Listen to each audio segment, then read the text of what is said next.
A question that I get asked quite a lot is how I got into posture therapy. So I thought I'll make a video. I've got not much of an idea of how long I'm going to talk for. This could end up being quite a long video. I'm sure there'll be some people that are very bored within about 2 minutes, and that is fine. But there are people who are interested in understanding how I got to the place where I am now, whether that be that they are interested in doing this as a job themselves, or maybe just an understanding as to who the person is who runs a business that may go on to help them in the future. So here I am, warts and all. Here is my story. I'll try and not be too boring, but I will give you like a little bit of an overview of my life, and maybe it will go some way as to help you understand how I got where I am today. So firstly, I was a very active and very happy child, I would say. I did a lot of horse riding. I was absolutely obsessed with horses from the age of sort of 3 to 16. However amazing my mum was or is, I was always very frustrated that I was never allowed to have my own horse. Mum is not horsey, she's allergic to horses. I don't quite know how I got so into horses, but I used to be this like creepy kid that used to hang around at the stables and just sort of work for free, effectively child labour. And I used to play horses in the garden all the time. I was obsessed with horses. I don't think I've ever loved anything in my life, maybe posture, anything in my life as much as I loved horses when I was a kid. So I had a pretty active childhood, loved horses. I loved being outside and just being mucky and sort of rolling around in the dirt. And I also did a fair amount of dancing when I was little. So up until about the age of 9, I did a lot of like ballet, jazz, tap, modern stuff like that, which in hindsight is really weird because I'm not a very good dancer at all. But the reason I'm telling you this is that it goes a certain way, I think, to help me understand why my body is how it is now. I think I had a very good foundation of movement when I was very young. This is going to make sense why I'm talking about this as I go on through other years in my life.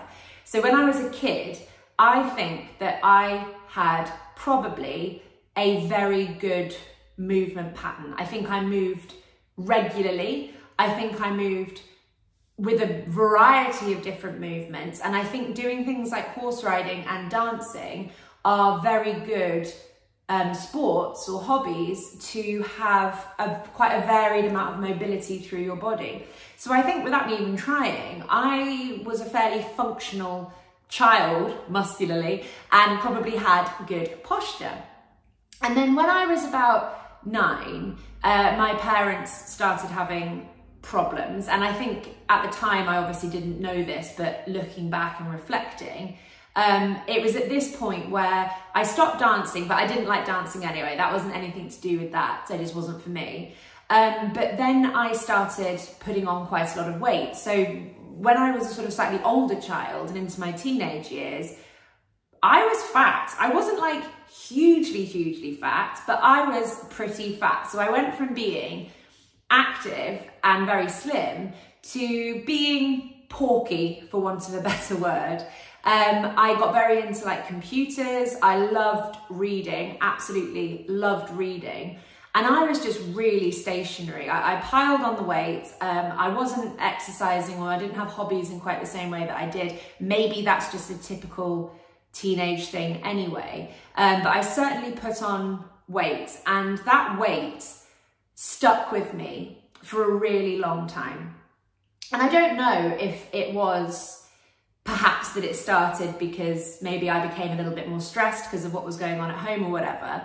But that weight stuck with me for quite a long time. And I was not, you know, I was never huge, but I was quite a lot chubbier than how I am now.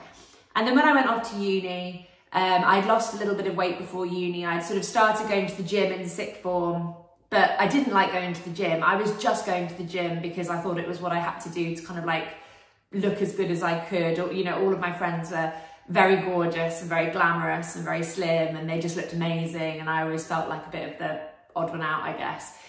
So I tried to make myself look different. And I did actually temporarily, I did lose a little bit of weight in sixth form. Went to uni, piled on the weight again. And I'm talking about weight. Weight's not the problem. The problem was that I wasn't looking after myself at these times. I'm eating far too much bad food, drinking far too much bad drink, although not when I was 10 years old, and just not exercising. I literally didn't exercise or enjoy it, at least, for years and years and years. So went to uni, piled on the weight. After uni, I went traveling with my friend, which was amazing.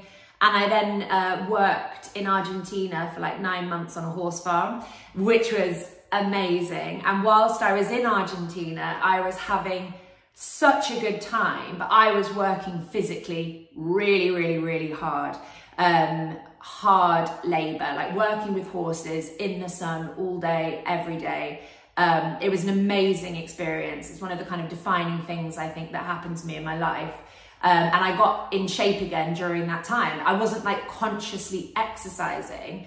I was just busy and active and outdoors with horses, loving it. And therefore the weight dropped off. And the same with traveling. It's kind of easy to lose weight when you're traveling because you're having such a good time. You know, you're hiking up all these mountains and just not bored, I guess, sat still at a desk. So lost the weight again. Then I started working in London, and I think London was a big turning point for me because it was where I started to become really, really unhappy. So I'm in my early 20s, had this amazing time traveling, had this amazing time in Argentina. And, you know, in reflection now, when I look back, there's a massive correlation between like the happiest times in my life and how much I was outside pursuing hobbies and being active. Like there's a correlation at all these different points through my life of when I'm at my most unhappy, I'm sitting still and I'm being inside a lot. And then when I'm at my happiest, I am outside doing fun things, or not even fun things, but just being outside and sort of keeping myself active. So there has to be something in that, I think. So I started working in London. I literally just wanted to be in London because that was where my friends were. And so I was like, oh my God, I need to get a job in London. So I took the first job that came my way. I had done a degree at uni that didn't really like lead me anywhere specific. I'm sure there's lots of you who are in the same boat. And so it wasn't like I trained to be a doctor. So I went into becoming a doctor. I did politics at uni. So it wasn't like well, I guess you could become a politician, and I did think about that, but I ended up hating politics so much. Not the course, but just politics as a whole, the system, the government. As I get older, I'm just like, keep away from them, it's all rubbish. So yeah, just as well I didn't go into that, because I think I would have been one of those quite like maverick, kooky characters that doesn't get anywhere. So I just took the first job basically that I interviewed for in London, and that was with an estate agent. And I actually quite enjoyed my time being an estate agent. It was fun. You know, you're not stuck at a desk the whole time. You're out and about, you're meeting people, you're seeing amazing houses. I was in Kensington, I was in Notting Hill, in London. So you meet really cool, interesting people, and you see like incredible houses. So it was actually really quite fun. And I had a really good period of time when I was an estate agent. However, it was based on money. So you're earning commission, and I was very good at selling houses, and I was routinely like in the league tables because I was sort of winning these awards as being one of the best salespeople in the company and things like that. So you get in this like upward thing of, oh, this is amazing. What an amazing job. I'm so good at this. And then I carried on doing it for a while and like earning pretty decent money, I would say, for somebody in their early 20s. And I remember just one day being like, oh, is this really it? Like, I'm earning what is probably more money than what many people may make in their life, I guess, as in, you know, yearly salary. And I was like, but this doesn't feel like it's really doing that much for me. Everyone says that like money and success kind of come together, but why do I not feel successful? Why am I not enjoying this money? in the way that I thought I would do. And this created this like downward spiral for me over a sort of like 5-6 year period where I had this deep sense of unhappiness and unease. I really felt like I didn't know who I was anymore. I didn't know how to get back to being the person that I had been as a kind of happy, active, outdoors child. I felt very at odds with who I felt like I was deep down. I just didn't know how to get back there. I was sort of trapped in London. I was in what in hindsight was a very unhealthy relationship, which molded me even further away from being who I really am. I was sort of putting on a front both in my personal life and I think in my private, my personal life and my professional life. And I was just so out of alignment with, excuse the pun, so out of alignment with my values and what I really wanted my life to be all about. So for me, my life is about freedom. My life is about not being stuck at a desk. And my life was about trying to find something that really meant something to me. And I just wasn't finding that with being an estate agent. I remember calling my mum one day and I was crying on Lancaster Road, which is a road in Notting Hill. And I was like, Mum, I don't know what's happened, but I just don't feel like myself anymore. I don't feel like myself anymore. I just didn't know what to do with myself. And I wanted to come back to Worcester, which is where I'm from originally, but I had all these voices, not in my head, people telling me, what are you going to do if you go back to Worcester? You'll be bored, you're a party girl, you love going out, you're a socialite and all that kind of stuff. But actually, I was those things because I was unhappy. So the version of me that people saw was the version of me that I had become because I wasn't being my true, authentic self.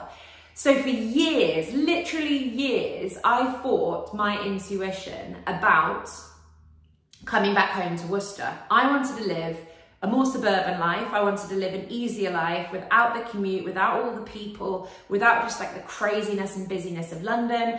I had some people telling me when you're bored of London, you're bored of life, and just like frightening me into making the decision that ultimately was the best for me. And I ended up getting like a string of different jobs, one after the other, because I was like, well, I can't be an estate agent. Even though I quite like it and I make good money, I can't see myself doing this in 10 years. So I've got to start finding the thing that is really for me. So this is in 2015. I had a string of different jobs, and then I worked for a travel company, which was also actually like, it was a really good experience. I met loads of amazing people there. It was a great company, but the workload was really, really intense. And I started for the first time probably having the most serious like mental health kind of episodes of my life. So I think it had been kind of disintegrating a little bit without me necessarily realizing or recognizing it. And then I remember that I started having what I now know to be a form of panic attack, where you like disassociate from your body. It's really hard to describe. But I remember just being sat at my desk at the travel company one day, and I was so stressed because like the phone's just always ringing and you're trying to do all this stuff and you can't focus on what you have to do because the phone's always ringing. And then like all the flights in Vietnam would be cancelled, and then the phone would be ringing even more and you had to deal with that.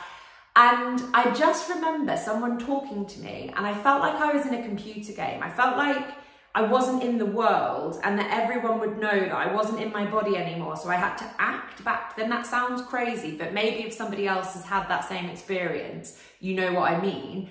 I remember my manager talking to me, and I was looking at him like, oh my God, I'm in a computer game, but I mustn't let him know that I'm in a computer game. So I have to talk back. But I remember like my brain telling me to talk. It wasn't natural. And then that happened. And then I like floated out of my body and looked down at my body. Really weird.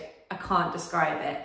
And then I came back into my body. This is all metaphorical, by the way, but it felt real to me. I came back into my body and I just like burst into tears. I had this like crazy amount of adrenaline like coursing through my veins. My eyes were wide, like crazy pupils, and I was just like absolutely hysterical, and it was mad.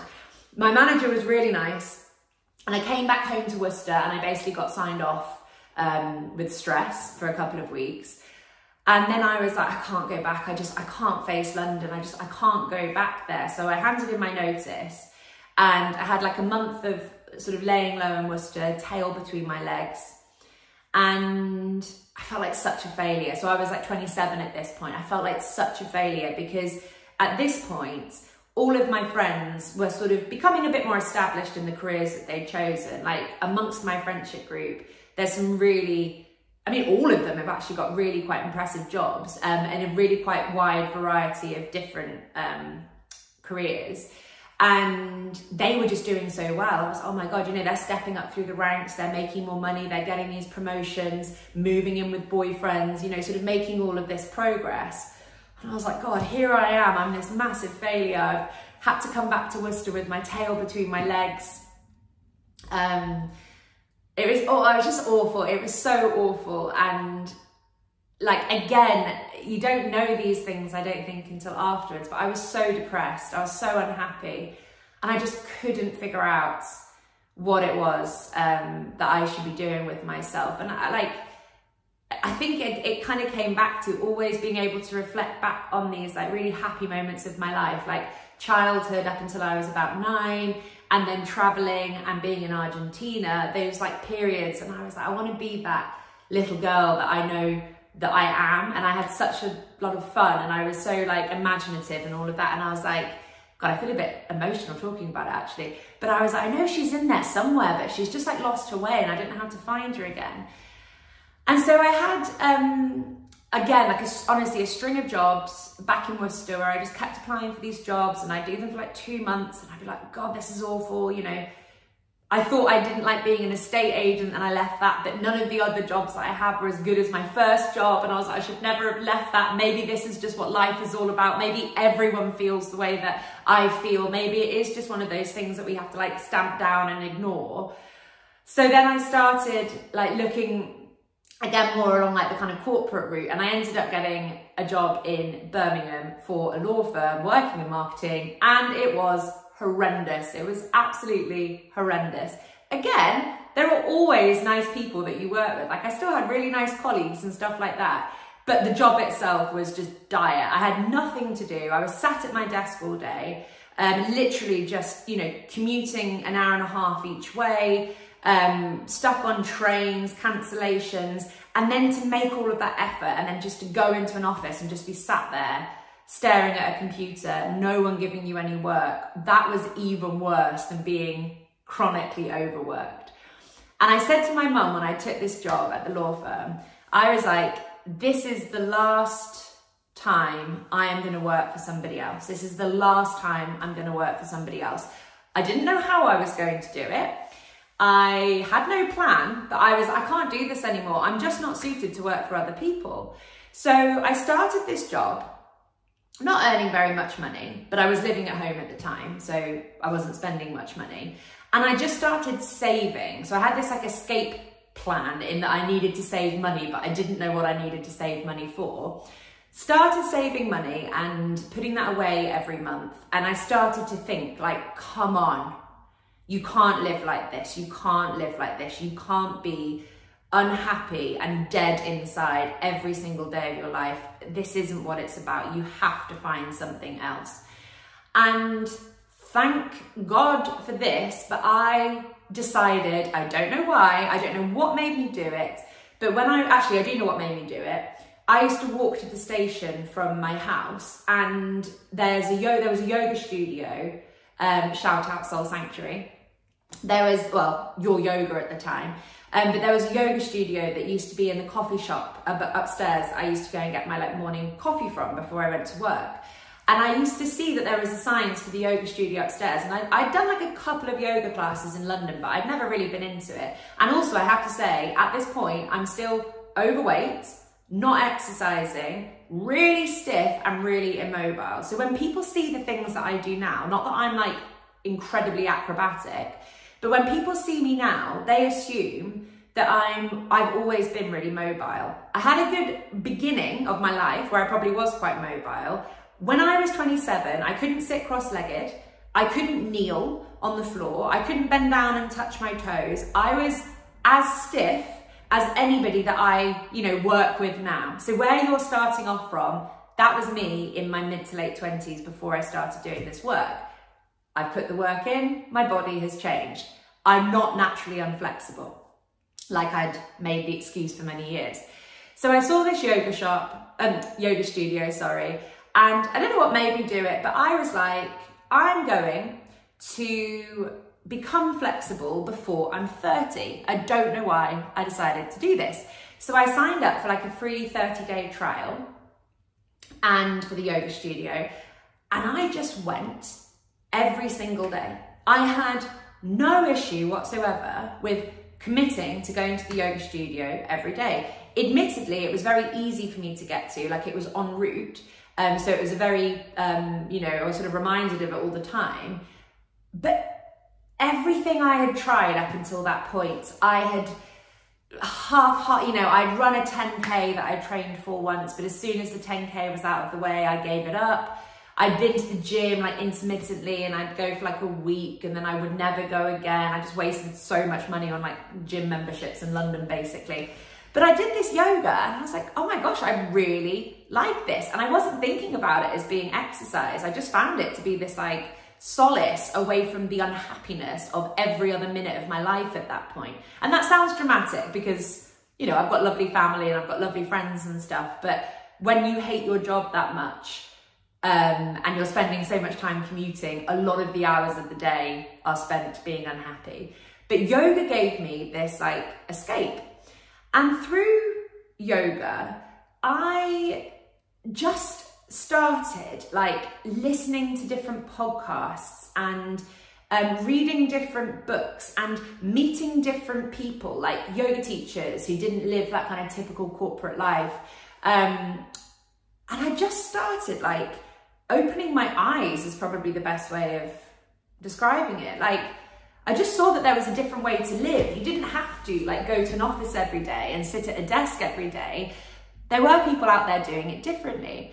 And I think probably at this point, and I won't go off too much longer because I'm nearly at where I found posture therapy, but I think at this point it also bears repeating that I was the most miserable, stubborn, I'm still stubborn, but in a good way I think. I was the most miserable, stubborn, skeptical, scathing cynic out there. I couldn't be happy for other people. When other people like gave me good news, I'd always have like a witty put down. I was just horrible, to be honest. Like, yeah, I just wasn't very positive, and I just always like to kind of suck other people's happiness away from them. And obviously in hindsight, it's because I wasn't happy. And so I can't reiterate enough how not woo-woo or like spiritual I was. I was not those things. It was very like, this is science, this is research, this is truth, this is fact. And then I think just through finding yoga, I'm amazed that I was as receptive to the ideas and stuff of it that I was, but I can't describe it. It just took over my life and really changed my mind and just opened my eyes. And I just suddenly, not suddenly, things started to like get pulled away, and I started deconstructing beliefs about myself, beliefs about the world. I realized actually nobody really knows anything, and what we think is kind of structure and truth is actually just humans' way of trying to control things that they have no control over. Like, maybe I'm getting too deep here, but we need a government because the thought of not having a government would just terrify people. But actually it's all just rubbish. Like, money is a concept, it's not real. And you just start thinking about all this stuff and you're like, whoa, my God. And it just humbles you, and it makes you realize that life's just for having fun, and everything that we think is important really isn't that important at all. So anyway, I started seeing the world through a completely different lens, and I'm so happy that I did. And like now I'm the most woo-woo, energy, high vibrations, manifestation. Like, I love all of that stuff now. But like, honestly, me 5 years ago would think that I was absolutely barking mad. I'm sure some of my friends think I've completely lost the plot, but I'm sure that they can also see that I'm happier now. for it. So yeah, I started doing yoga. I was doing this job that I absolutely hated, but because I'd started doing yoga, I was obviously loving how my body was feeling. I was feeling more mobile. It was fun to be strong because like I'd never been strong before. I couldn't do any of these things, and it was really fun that all of that was happening. And I thought about training to be a yoga teacher, but Worcester's quite a small city and I already felt like there were quite a lot of yoga teachers there. So I was like, can I make a career out of that? I just wasn't sure. Also a little bit worried that if I trained to be a yoga teacher that I would like fall out of love with doing yoga, and I wanted to keep it as like my hobby. So I trained to be a sports massage therapist, and I did my sports massage qualification, and I was like, this doesn't quite sit right with me, because when I was a kid, I always used to really endlessly, probably annoy everybody, but like my teachers, they'd give me an answer and I'd always say, but why? But why? You know, the teachers would be like, the plants are photosynthesizing, but why? And I'd always dig down into what they were telling me to the point where they couldn't really answer the question anymore. And I was annoying. And it wasn't that I was trying to disprove what they were telling me, but I couldn't understand stuff properly unless I was really happy with the answer. So it was just about trying to understand things as best I could. And when people just said, oh, just accept it, just accept it. And I was like, I can't, because that doesn't make any sense. And so that's kind of what happened to me with sports massage. It was like, we're doing this because the muscles are tight. And I would say things like, well, why are the muscles tight? Because they are. And I was like, that is not a good enough answer. Why are we treating these tight muscles? How do we stop the muscles from becoming tight in the first place? Because I don't think muscles should be tight. That doesn't make sense to me. How do we change those tight muscles? So then I was frantically Googling online for something that sort of fitted in this world. I was like, how do I find this? Like, is it becoming a physio? Do I retrain to become a physio? And I was a bit like, well, I don't want to go back to uni. I don't want to spend like 4 years training for something if I don't like it, and obviously get yourself into more debt for it and stuff like that. And then I found the Egoscue method, and I read Pain Free by Peter Egoscue, and it was literally my epiphany moment. I was like, oh, here we are. This is it. Why is no one doing this? This makes complete sense. This is the thing that I can monetize and make a business of, but also I really believe in what it's all about. This is perfect. This is the business idea that I've been saving up for. And at the time, it's become more, I think, popular in the last like 5 years or so. But at the time, there was very, very little about the Egoscue method online. And I was trying to like research as much as I could, but there was so little out there. I was like, is this a scam? Is this some sort of like pyramid scheme? But it wasn't a pyramid scheme. And then I just decided, screw it, I'm gonna sign up, I'm gonna get the qualification. And I signed up and did my qualification. And I started doing it in May 2018. So I'd started this job in Birmingham that I hated in September 2017. Signed up to do my qualification in May 2018. And it was amazing because even though I still hated my job, I had this other thing that I was focusing on that felt like my route out. It felt like this is it, this is the lifeline. I have to make this work. I'm an extremely intense but dedicated person. And when I really want something, I don't give up. So I was like, this is it. Just plow all of your extra energy into learning this posture therapy. Got my qualification. I qualified in October 2018. I left my job like 2 weeks later, and I was in the world of self-employment. And luckily, because I had started that saving pot, I had a little bit of a cushion to kind of get me started.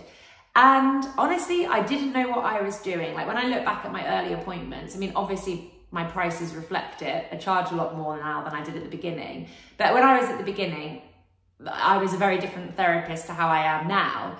And you just learn through doing. Like you learn so much from the people that you come into contact with. You learn more just by exploring and moving and doing things like that yourself. And it took me years. It really took me until COVID, I'd say, where my business started to take off a little bit more. So, you know, I remember like, I had some really bad months money-wise where I was having to pay like rent on the studio that I worked in at the time.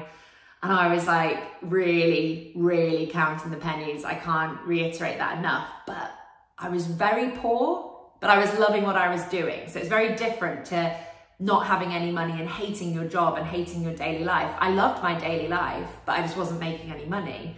And then when COVID rolled around and everything started to become a little bit more online and people were more receptive to like Zoom and stuff like that, I'd already actually started doing Zoom before COVID, but barely any clients that way at all. I did very little online. And then when the online world kind of kicked off more, that for me was a major turning point. And that's where I started like digitalizing lots of what I do. And that's really where I got to today. So I managed to talk for half an hour. Wow, probably a bit longer than I thought. But yeah, I do get asked that question quite a lot. So I thought I'll make this video, I'll put it out there. Maybe some people will resonate. Maybe for some people, this is what you needed to hear to sack in your job. But what I would say is pursue your dreams and really do try and do what makes you happy, because life now is so different to how it was for me 5 years ago. I really can't believe it. I've really created a life that like works for me. And there are some periods where I'm very stressed because I've got a lot on. I've had one of those recently, but equally it's so different to be stressed doing something that you love and really care about versus being stressed about someone else's company or product or whatever it is. So I would encourage you to sack in your job, but you want to try and build up as much of a cushion as possible before you leave. And you do need to have a little bit of a plan. The plan doesn't have to be like thoroughly thought out. I never did a business plan. I never really thought that far into the future, but I did think about like what I was going to do. Like I wouldn't have left my job had I not found posture therapy, which felt like a viable option for me. So I didn't really make this to be like careers advice, but it's kind of turned into that. And I think I should probably stop there, but I hope some of you, if there's one person listening to the end of this, enjoyed hearing my half an hour spiel through my entire life. But that's how I got into it. So yeah, it was well worth it. It's been a bit of a journey. It's going to continue to be a journey, I'm sure. But I do feel much, much more like the happy, active little girl again. And I do think I've been a little bit of a workaholic the last few years. So since the business has taken off, it can be really hard to say like no to things and to kind of stop and pump the brakes on like momentum. Like when your business is doing well, it feels very counterintuitive to like stop and smell the roses and have fun. But I think I've realized recently, I'm like, you've got to always take stock of why am I doing this? And I'm doing this because I really believe in it and I really want to help people, and it's amazing to be able to help people. But I want to have a life which has freedom in it and I have a lot of fun. And I haven't had that much fun recently because I derive quite a lot of pleasure from my work, but my work is still work. And I think I need to get back to probably horse riding. When I think about it, I probably need to get back to horse riding and just making sure I find a little bit more peace and a little bit more spare time for me that's not working, or cleaning my house, which I do quite a lot.